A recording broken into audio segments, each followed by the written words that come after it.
Welcome to Art Ed Radio, the podcast for art teachers.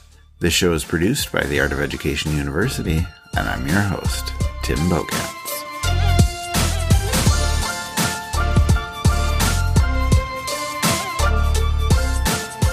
Now, I am welcoming a new guest on the podcast today, and I am eager to talk to her. Sejal Vaywala is a secondary art teacher from Virginia, and she does a lot in her classroom with digital portfolios. So today we're going to dive into that topic and talk about the what, when, why, and how of creating digital portfolios with your students, which I think is an incredibly worthwhile endeavor for both students and teachers alike. And I hope our discussion today covers, some of the reasons why. Now, Sejal will also be talking about this topic and showing you a lot more at the Now conference at the end of this month.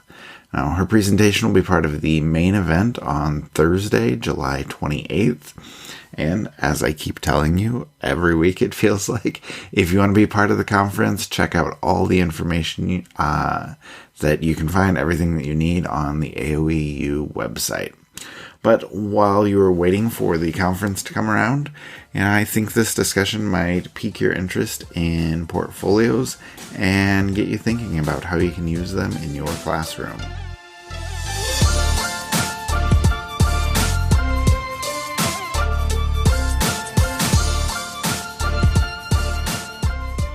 All right, Sejal Vaywala is here with me. Sejal, how are you?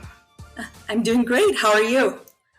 Very well. I'm looking forward to talking all about digital portfolios. But before we start there, can we begin with just an introduction? Can you tell us a little bit about yourself and about your teaching?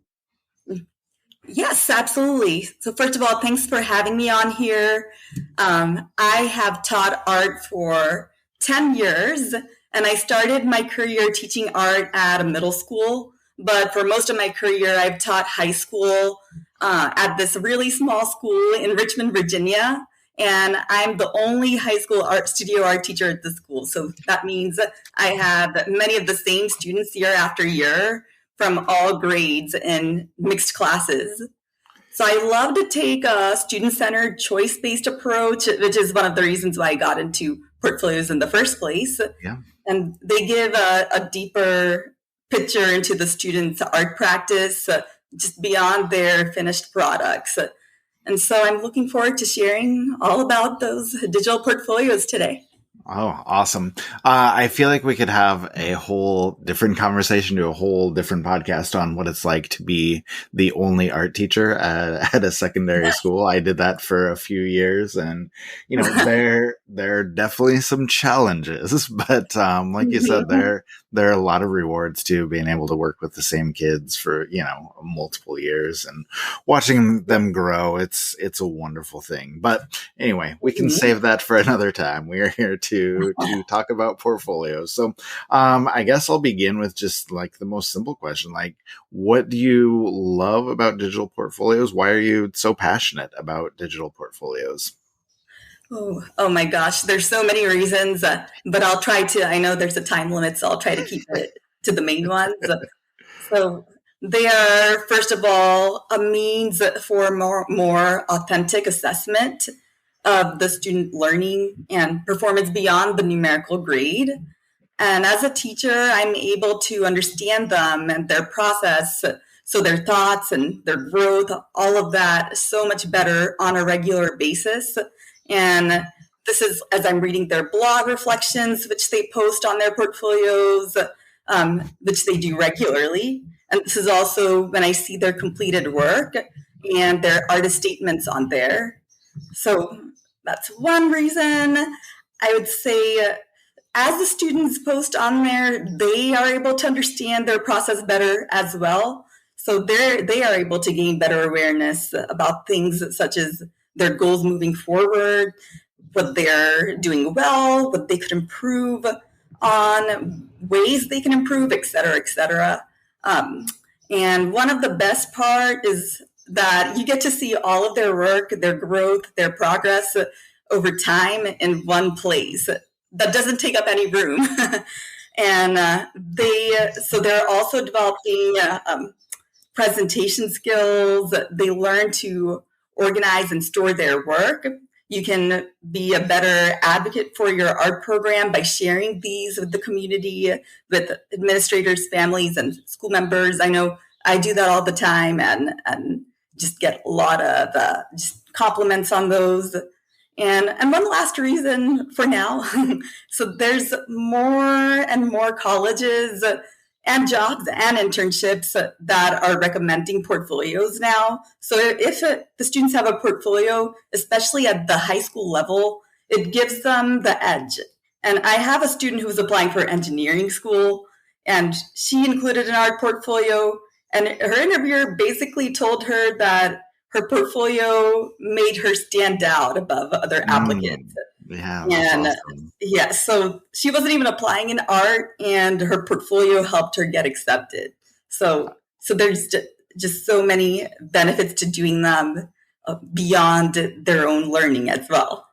Yeah, that's Yes. really cool. And I want to talk a little bit about logistics and how you put them together and all that kind of stuff. But before we get to that, I would love to know just how you first got started with digital portfolios. Like, just thinking back, like what was the impetus that made you want to have your kids start creating those portfolios? Yeah, sure. So it all started, when I was looking for a much more well-rounded way to assess the students, the ways that students would be able to share their process and not just their product. So I was looking for a place where they could regularly reflect, like a blog where they shared what they've been working on, thinking about learning in class. And then at the same time, I saw that there was also a need for students to learn presentation skills. So just like to be able to properly showcase the work they've done over the year, taking quality pictures, editing them, like learning that they need to crop out the background, little things like that, before posting them, writing an artist statement to better explain what their work is about, and all of that. So presentation skills like that. And I'd seen that the students just had a tendency to just toss their work in their cubbies when they were done and just jump to the next thing without properly reflecting on what they did and communicating about their work. So at first I had them reflect and write artist statements and post their work, but it was all in separate places. Like the reflections, they turned it on Google Docs, and finished artwork was on a slideshow that they turned in. And that was frankly just hard to keep track of. So I started to use websites like Weebly at first, and then now Google Sites. And these work well because we're able to put both their blog posts and final artwork on there. And so their blog posts from the year are on one of the web pages on their site. And then their art gallery is on a different page within the same site. And so it's just so much easier to keep track of all of their artwork in one place, while the students also learned, presentation and organization and web design, technology skills as they build their site. And so it took me some trial and error to get there, but website portfolios are my thing. They work best for me. And they're just now so ingrained in our classroom culture. So when they finish their work, they know to post it on there with an artist statement. And if they are like working on something interesting, they know to take a process picture. So later on, they can add it in their reflection blogs. So it's just a habit now, and I can't imagine not using them anymore. Yeah, that's really cool. And, I love what you said about, just having everything together in one place, because I feel like a lot of times teachers think, we should be doing process photos and talking about process, and we should be doing reflections, but, and we should have our final artworks and talk about those. But, it's very tough to keep it organized, very tough to keep it all in one place. And so I really like the idea of how you tie that all together. And I think that's, a worthwhile goal for teachers and a good reason to put these together. Now, you also mentioned Wix, you mentioned Google Sites. Are those your favorites? Like, can you recommend for teachers? Are those, in your opinion, the best sites to use for digital portfolios?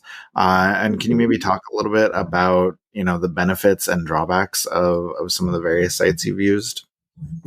Yeah, sure. So I find, at least for me at the high school level, my favorite sites are Google Sites and Weebly and Wix, because those are the sites, some of the best sites, in my opinion, to build websites on. And you have a lot of freedom when building them. The students have a lot of freedom.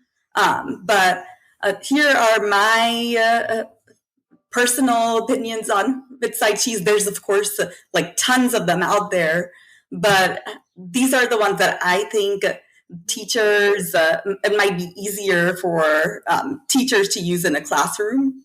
So first of all, Google Sites, I like it because my school does use the G Suite, and I know my school recommended that I use that, even though I used Weebly before. Google Sites does not have a built-in blog option, but you can still use it to create blog posts quite easily, which I'll show at the conference. And it's good for the absolute beginner for websites. And I think it's easy to add images on there. And you can add images on there from your Google Drive too, which makes it easy to use for everybody who has the G Suite. So definitely a good one to start with. Then there's Weebly. I know that my last school, that's what I ended up using the most. I find that it's easy to create a great looking site without too much technical knowledge. They do have a built-in blog option as part of their free plan, and it's great for a teacher site too. So I know I had a personal Weebly site where I actually shared happenings in my classrooms, just a student work. So I like that, but that could once again be a whole other podcast. So I won't talk too much about that. I find that Wix is also another great option for some of the similar reasons as Weebly. It's another way to create a great looking yet free and easy site, I like to say. And you can actually drag and drop backgrounds from a library of images and videos that they provide. I've started to use one myself. I know I'm working on a personal website with it. It's easy to make it look really nice and professional without any hassle. So those three are my top three. But I think there's some other ones that also work really well for other level teachers, like elementary school teachers. I know Artsonia is something that a lot of elementary school teachers that I know use. I think Artsonia is good because students can add images on there, and parents can purchase mugs and T-shirts and magnets and all other kinds of items with their kids' work on it. And it's good for completed work, maybe not so much for the reflection blogs. So if that's what you're going for, then that might be a good option. And then another one that I've seen a lot of elementary school teachers use is Seesaw. And because you can post all kinds of things on there, photos, video clips, audio clips, drawings, and teachers can assign activities on there. There's a whole library of activities that they can actually choose from and assign just from the Seesaw website. It's geared towards elementary age kids, like I mentioned. So another great option for that level. And then there's others like Padlet I've used before. I tend to use it now more for collaboration. And so it's good for that because many students can add a work to the same Padlet page.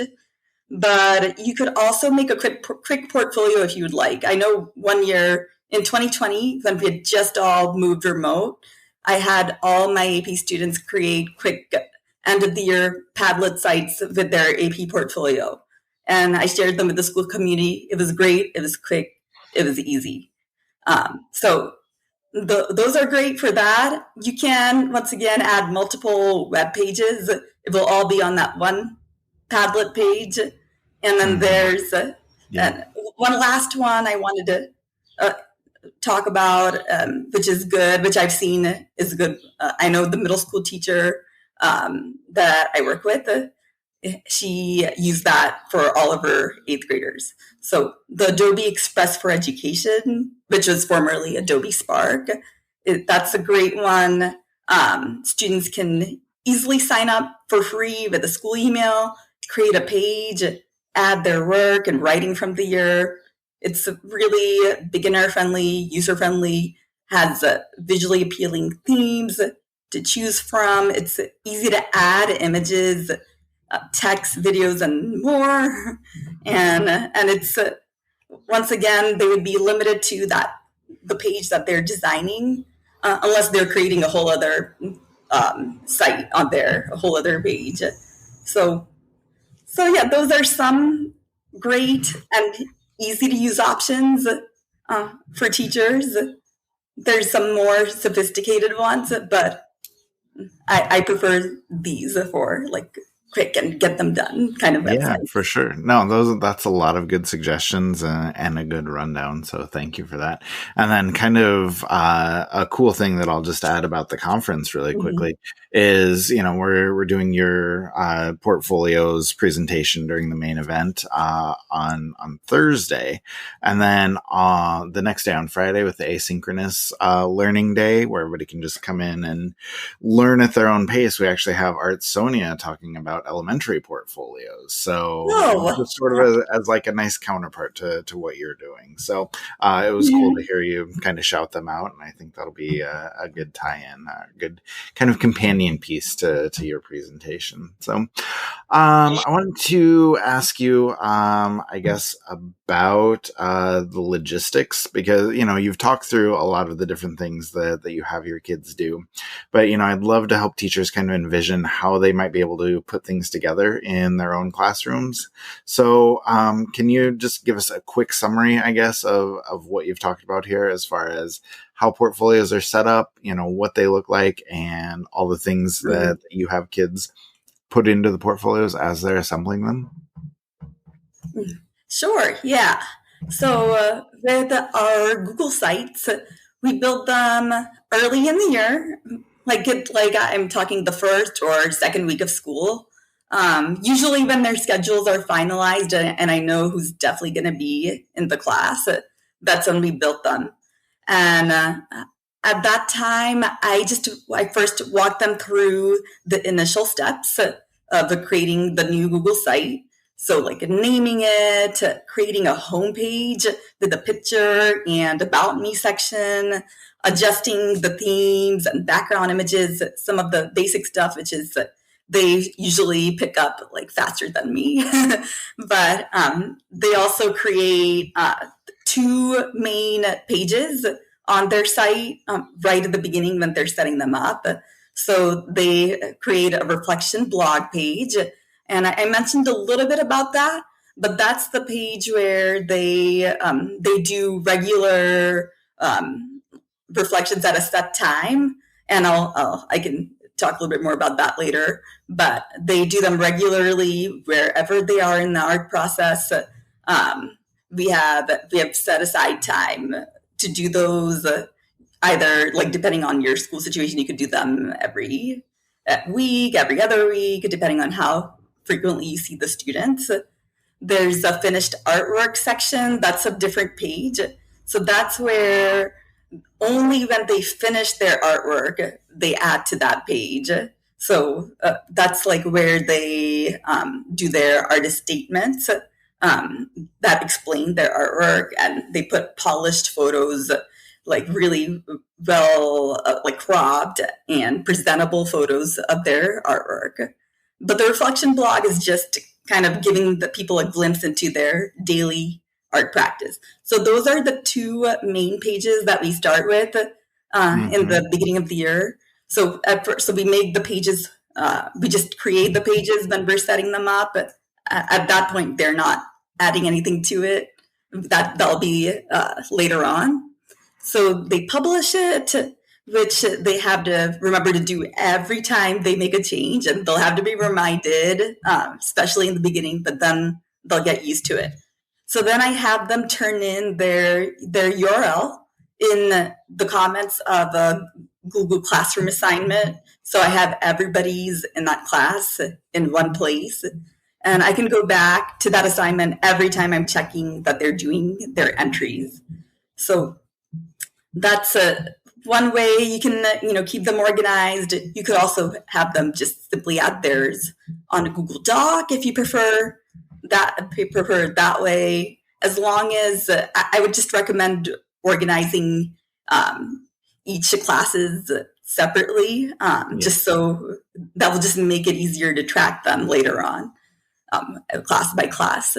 So I do these steps with each class in those first couple weeks, and just to set up the portfolios.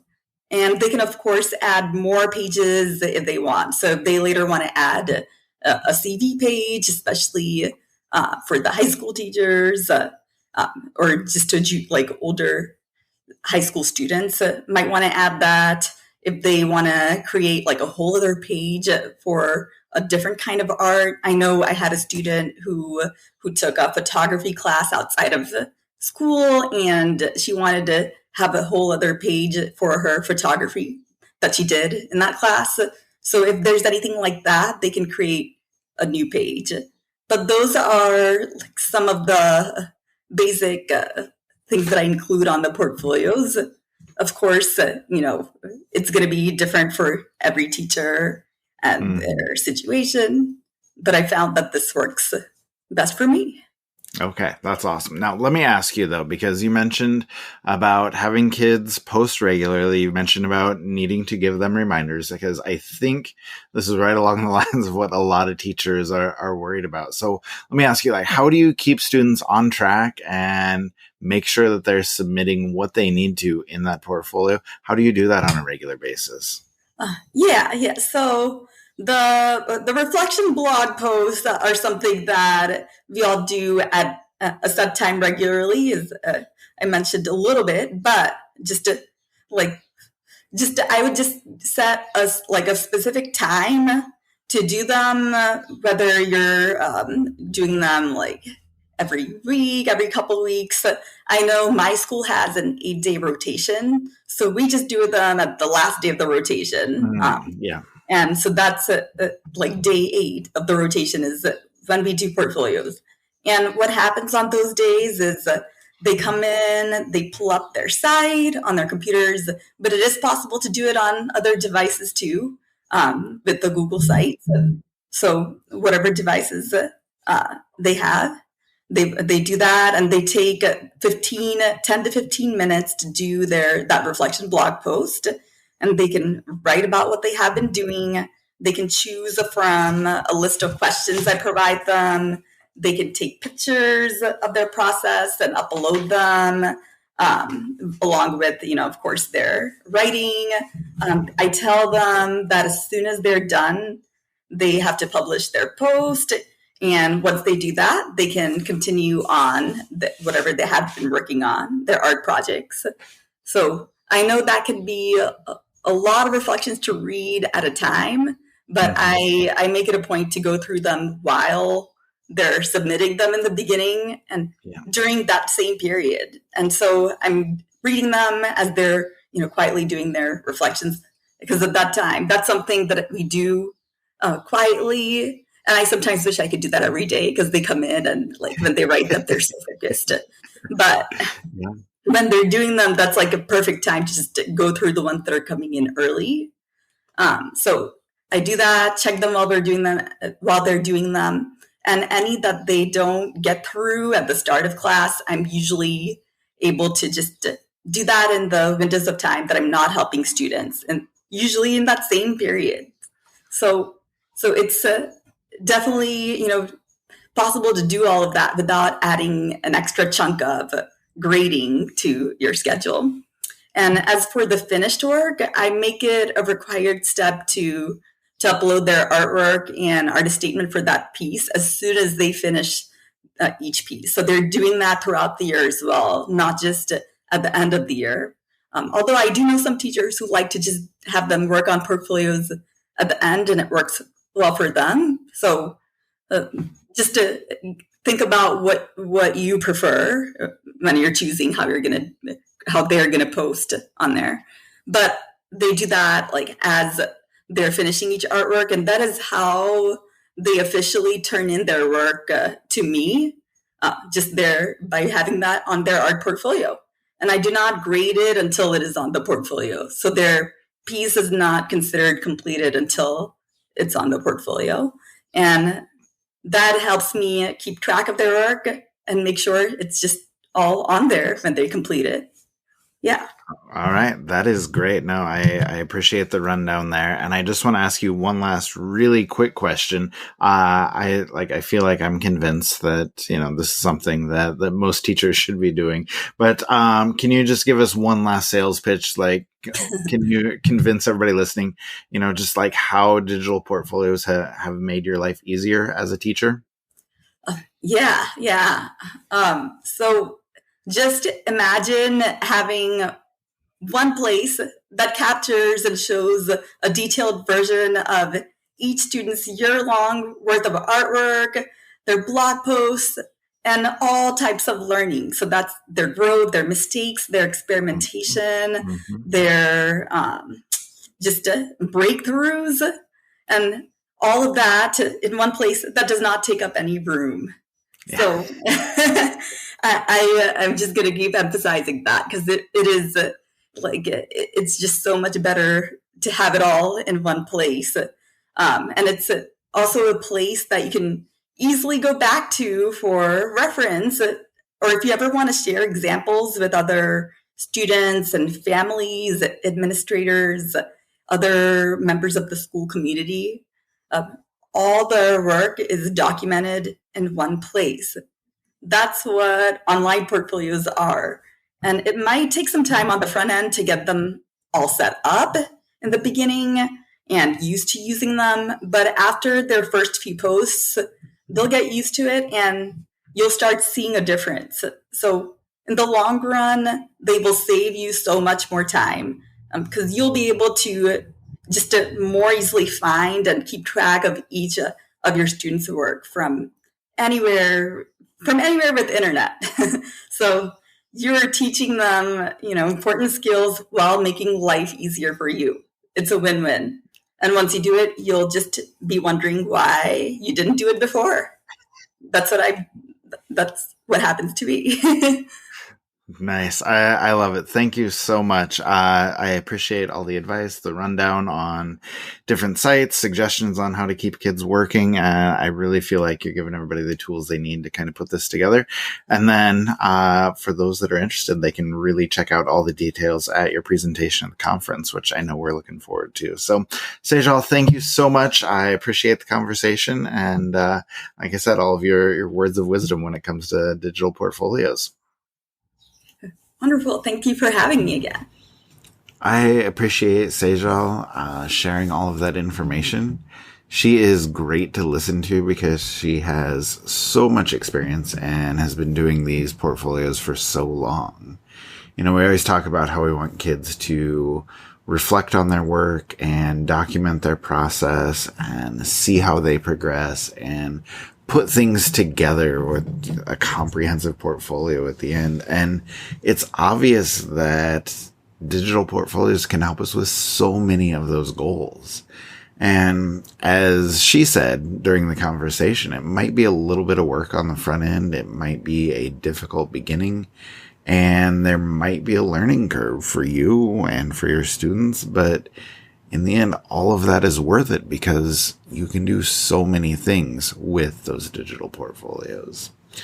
Now, I also mentioned while we were talking that we have 2 different presentations at the conference dealing with digital portfolios. So Sejal's, which you just heard a lot about, will be part of the main event on Thursday, July 28th.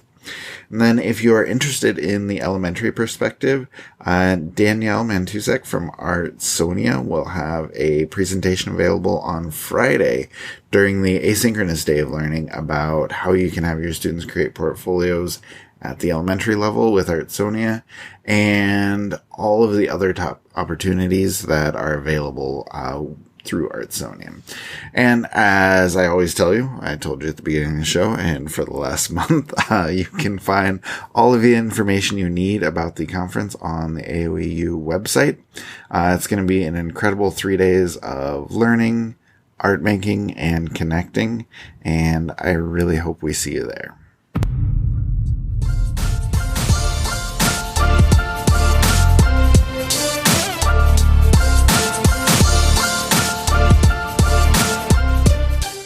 Art Edge Radio is produced by the Art of Education University with audio engineering from Michael Crocker.